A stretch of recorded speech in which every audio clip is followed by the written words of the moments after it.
Tak vážení, toto jsou starousedlíci ve vesničce Gerniku, kteří tady sedí na lavičce. A zvláště tato paní, která nám nyní zaspívá jednu krásnou staročeskou písničku o vesnice, která se jmenuje Hračany. Ano, teď ji krásně vidíte. A paní se připravuje a za chvilku spustí. A pojďte mnou, Pepko, ať jsme tam je. Já ji neumím. Ty neumíš od pana Maška. Tam nedaleko od Prahy stojí vesnička Hradčany. Bývala tam jedna vdova, ta jednoho syna měla. Ten syn si jí zamiloval do jedné chudobné dívenky.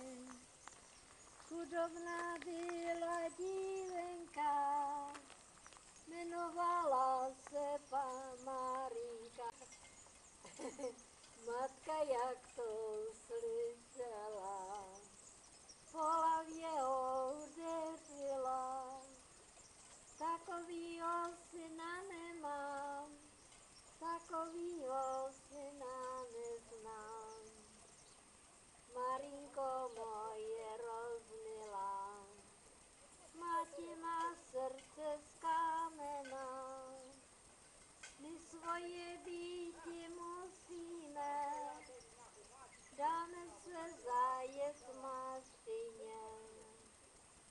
Jak se spolu rozmlouvali, tak to spolu dělali.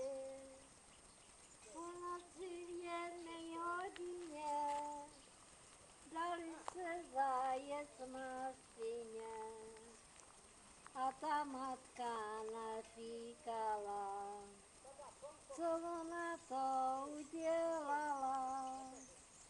To ať víc žádnej nedělá, spravedlivou lásku ať nechá.